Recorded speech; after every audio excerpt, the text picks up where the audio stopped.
Greetings, family. Um, I had to reach out to you guys with some core foundational truths that we adhere to as a team, that we embrace as core values. I know a lot of you new team members are not really familiar with what those principles are, and I wanted to pretty much share this with you guys so that you guys would be on point. So I would like for you to get a pen, get a paper, and every last one of you, I need you guys to document this stuff because they are very important principles and ideas that we embrace as a group, and that we're also going to be passing on to the younger ones. And pretty much every new person that comes into the group is going to have to know these. Okay, so you old team members, new team members, doesn't matter, you guys need to get a pen and paper and document this stuff. Okay, these are already established principles that govern our team. And what I was explaining to you guys earlier, every time we read a new book, we're going to add principles to our set. And you've got to be able to pull one of these principles and share some thoughts on it. As a team member, you should have the ability to pull out one of these at any given moment and be able to share thoughts and ideas about it, because these are the ideas that shape leaders. They really shape leadership. And I want to really see all of you thrive in whatever industry you go into. As a leader, if you embrace these principles, you will experience much progress, much success. All right, so how we label these principles is we say P1. P1 means principle number one. And P2 and P3 and so on, right? So if out of the blue I say, give us a breakdown of P18, Brother Enoch, you got to be able to know what P18 is and start to give and share some thoughts on it. And these principles will mean different things to different individuals, all right? And you have to digest it for yourself and be able to, share what it means to you. All right. So, let me see here. All right. P1, principle number one. P1, repetition is the mother of learning. Repetition is the mother of learning. It's very simple. The more you repeat something is the more you digest it into your mind, and then it becomes muscle memory. It becomes part of your subconscious mind, and it becomes part of you, and it's very easy for you to recall, but you have to repeat it enough times in order for it to become a part of you. Okay, so P1 is repetition is the mother of learning. It's like a language. You don't use it, you lose it. But the more you repeat new words within a new language, you become fluent. It just flows out of you, right? That's P1. Why does it flow out of you after many times of repeating? Because it becomes part of your subconscious. When something is repeated over and over again, it becomes part of your subconscious. What does that mean? Well, it's pretty simple. You have your conscious mind and you have your subconscious mind. Your conscious mind, I want you to picture it as think of a refrigerator, right? The things you want to keep longer, you put it in the freezer. The things you're going to use right away, you put them in the regular section of the fridge, okay? And it's the same way with the mind. The conscious mind, right, it's the regular part of the fridge. The subconscious mind is like the freezer. The stuff you want stored in there to keep it for a long time, you store it in the freezer. meat can keep for months if you store it in the freezer. But if you keep it in the regular side of the fridge, it could spoil and go bad. All right. So in other words, you get a thought and you don't write it down, so you could go back to it and repeat it over and over again. And you say, oh, I'll keep that in my head. You could lose it. You could forget it. And there goes that special important piece of information, right? So repetition is the mother of learning. We want to repeat things over and over again until it becomes part of our inner subconscious mind. We don't lose it when we have it in our subconscious. It's a lot more difficult for us to lose. Okay, so P1 is repetition is the mother of learning. P2, don't do the right thing at the wrong time. Don't do the right thing at the wrong time. Texting the group is fantastic, but if you get out there texting the group while you're driving and you crash, don't go blaming the group. You were doing a right thing, which is communicating with the group, but you were doing it at the wrong time. Okay? You're with your significant other, your girlfriend, your boo, and y'all sitting down having dinner. Don't be on the phone texting the group. Right thing, texting the group, but it's the wrong time. You with your boo. It's not time for the group. That group thing, you've been in that group thing for months, talking to all your friends, listening to your mentor with a bunch of wisdom. Look, there's a time for everything. Put that away. Focus on your date. Focus on your relationship, right? Right thing, wrong time, okay? So P1, repetition is the mother of learning. P2, don't do the right thing at the wrong time. P3, if you fail to plan, you plan to fail. If you fail to plan, you plan to fail. Planning is important. Gotta have a plan. If you don't have a plan, you got no idea where you're going.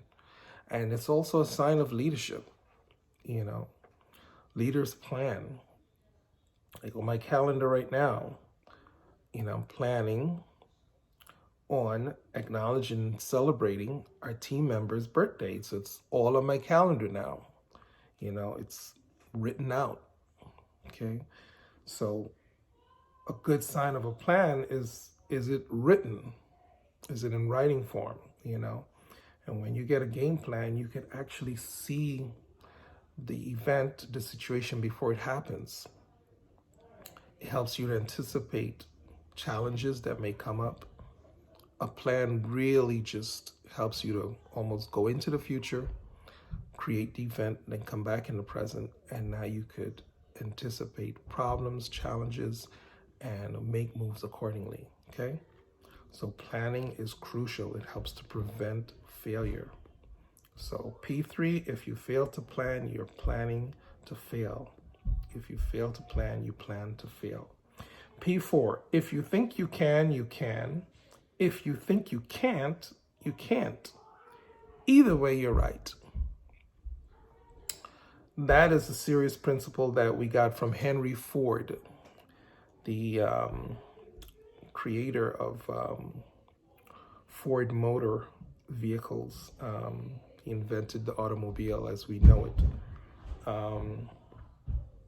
So he says pretty much P4, if you think you can, if you think you could do something, you can. If you think you can't, you can't. But either way, you're right. So based on your belief about your ability to get something done will determine whether or not you get it done, okay? It'll either inspire you or disempower you, okay?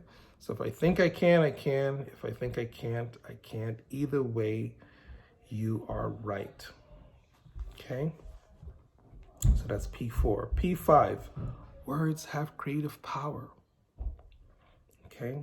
That's self-explanatory. Words have creative power. What kind of life or world you want to create? Because if you want a peaceful group, you're going to speak words of peace and kindness. If you want a group full of hostility and fights, you're going to speak fighting words. My grandmother often told me, she said, this tongue, okay, once words leave it, you can't pull it back and say, oops, I'm sorry, didn't mean for that to come out. Anything that leaves that tongue, it goes out with a mission to create beauty, harmony, or to create stress, hostility, anger, strife, okay? Your words create. So group members, when you're chatting with each other, remember, if you're about to speak a word and it's out of anger, the emotion of anger, you're going to create hostility. Words have creative power. Everything you go in life, every speech you go to make, every phone call you go to make, keep in mind, you are about to create a situation with those words you're about to speak. All right? So words have creative power. Number 6, P6, winners never quit and quitters never win. Okay? Winners never quit and quitters never win. Can't quit. Okay? You got to keep pushing forward. That's self-explanatory. P7, proper planning prevents poor performance. That's like the sister principle to P3, okay? They both deal with planning. Proper planning prevents poor performance. That's P7, okay? If you plan properly, you prevent poor performance, okay? Very important, all right? So I call it the 5 Ps. Proper planning prevents poor performance. 5 Ps, okay? All right, P8, never give a child the responsibility of an adult. Pretty self-explanatory. Never give a child the responsibility of an adult. God is speaking to Jeremiah, and God says, Jeremiah chapter 1, God says, Jeremiah, before I formed you in your mother's womb, I ordained you and separated you to be a prophet to the nations. And behold, you shall go to whoever I send you, and you shall speak, and you shall tear down nations and rise up nations, and you should do this and do that. And God is prophesying to him and telling him all this great stuff. Jeremiah said, but Lord, I'm only a child. And God says, What are you doing? Words have creative power. Say not that I am only a child. Say not that I'm only a child. For you shall go to whoever I send you to, and you shall execute X, Y, and Z. God was speaking to the adult in him. God was speaking life to his purpose. And the adult in him, God was giving him a picture of who he was ordained to be. And he's up here saying, but God, I'm only a little boy. I'm only a little child. He was speaking against the mind and the will and the purpose of God. Don't do that. God knows who he's speaking to. God ordained this guy with a purpose and a plan to be a great mouthpiece. But God wasn't speaking to the child in him. God was speaking to the adult in him and pulling that adult forward. And this was a responsibility that God knew he could have handled. And guess what? He handled it. Okay? So when you give out an assignment, make sure you're giving it out to the right person. Don't pass it on to a child like my son Judah. Okay? I would not ask him to jump in the car and go to the store and go get some stuff for me. I'm not going to do that. But my son Avalon, I'm going to definitely send him out there and say, yo, go get me some water. Go get me some groceries, Hey, go handle that. Why? I know he's capable of doing it. But if you see yourself as a child, when God is giving you an instruction and you start saying, no, that's not for me, you're going to mess up your plan, your assignment. Because God never gives the responsibility of a child to an adult. So if God gives you something, he knows you're old enough, woman enough, man enough to be able to carry out and execute that assignment.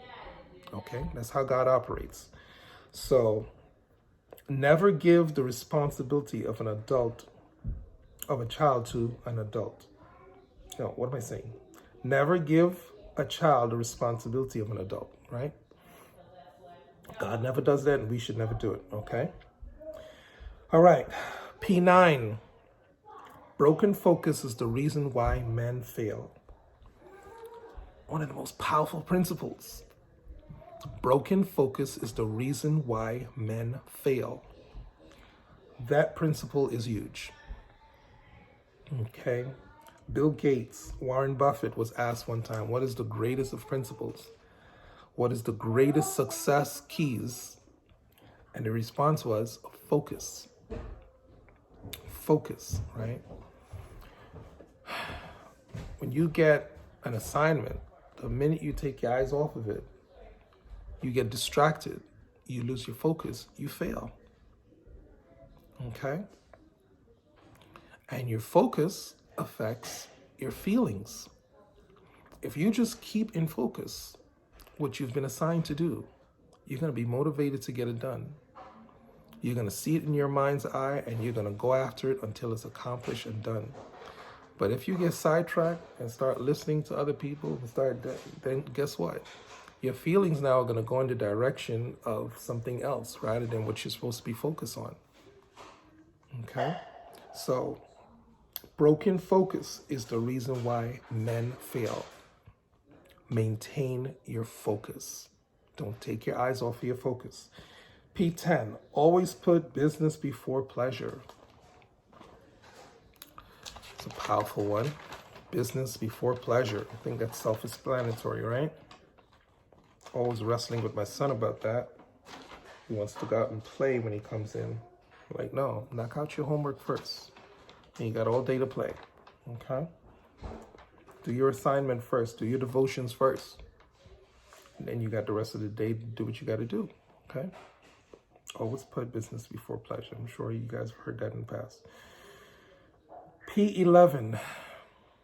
In life, it's not what you want to do. It's what you have to do. Sometimes you just got to get things done. If you pay attention to your emotions, well, I don't want to fast. Well, I don't want to stay up all night and reading this book. You're getting into your feelings. And it's not about your feelings.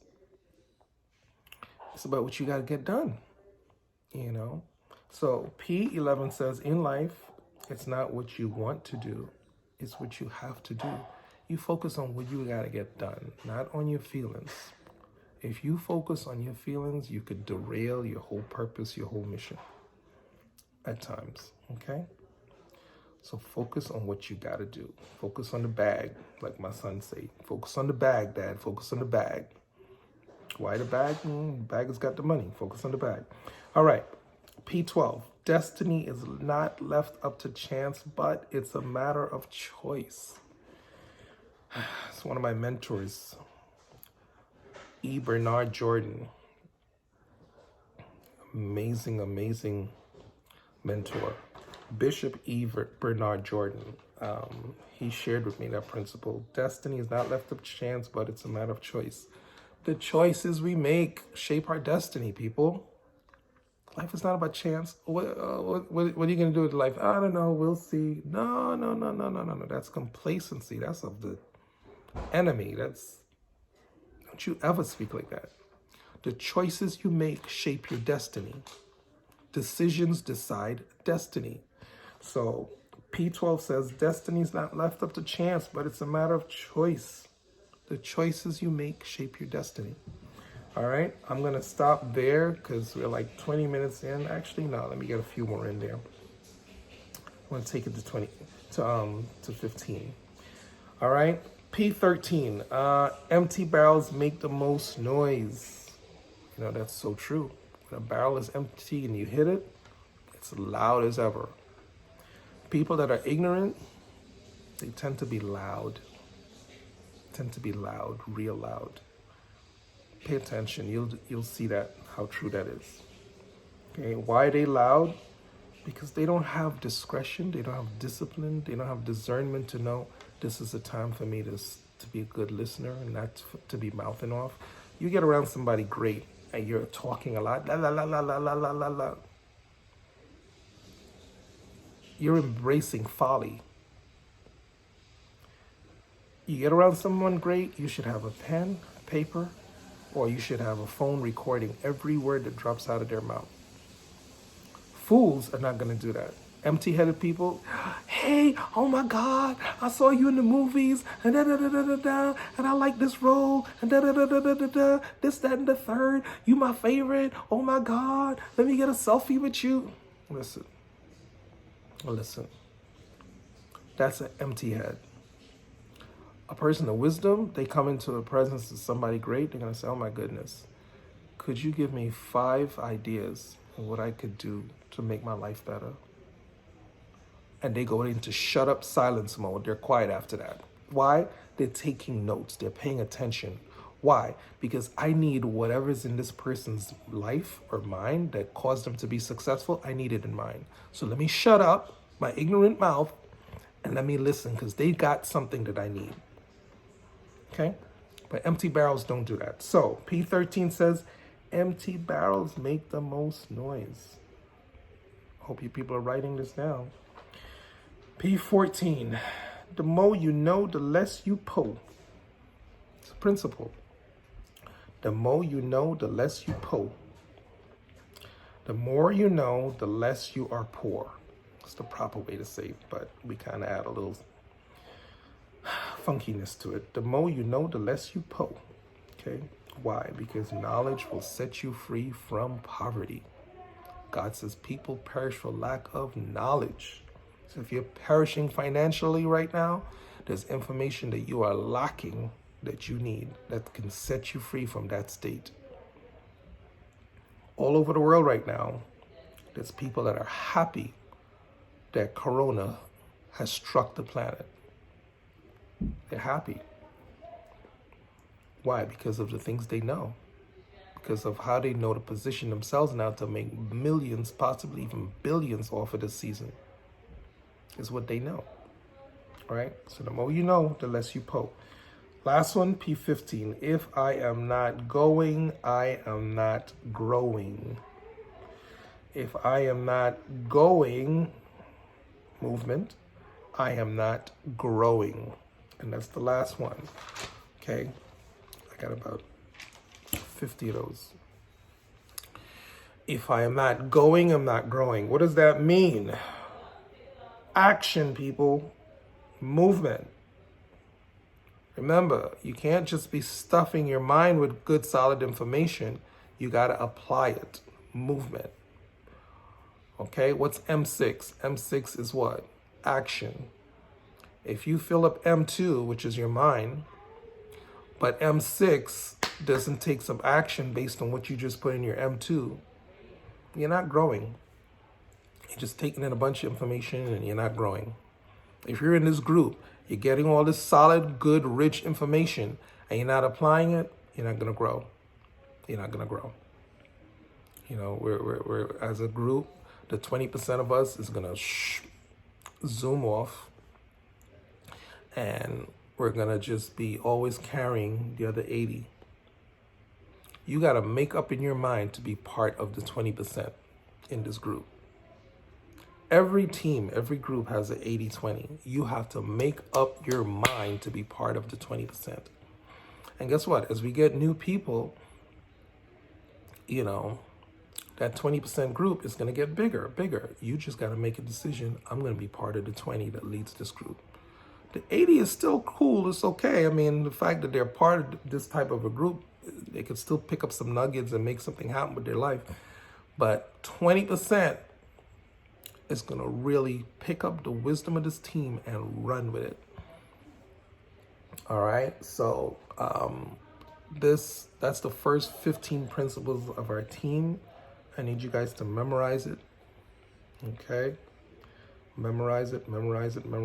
Friday, we're going to have a meeting on Zoom, and we're going to be going over some of this stuff. I need you guys to get in there and memorize it and add your own stories to these principles. I'm going to need you to make your own comments on these principles.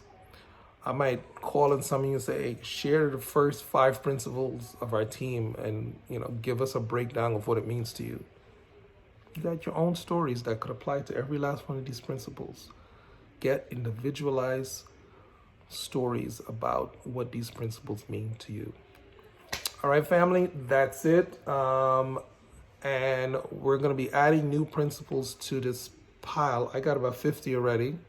I still got more to go over with you, but we're going to be creating new ones based on the books that we read. So Rich Dad, Poor Dad, we're going to be adding 15 principles out of that book into our set of principles.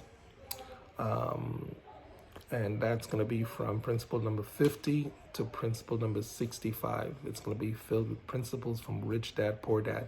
So, so all of you who read the book last month, did the competition, I still need 2 principles from all of you, so that we could add it to our body of principles. Okay, try to create principles with your individualized twist on them. You can do it. There's creative ways you could articulate it. Yes, we're gathering it from the book, but you could add your own flavor to it. And, we could say this is your contribution to our team, our group, body of knowledge and ideas on what and how to live good. Okay, what good living looks like, what it sounds like. These principles are it. Love you guys. I know this is a long segment, but listen, I'm looking for serious team members that's really going to do what they're supposed to do and grow with us. All right. So, excited about it. And, for you YouTubers that are looking at this, you can join us. We're going places. We're going to make things happen. We're lovers of knowledge and lovers of growth, success, and that's why we've chosen to be part of this experience. All right, love you guys. Be well, team members.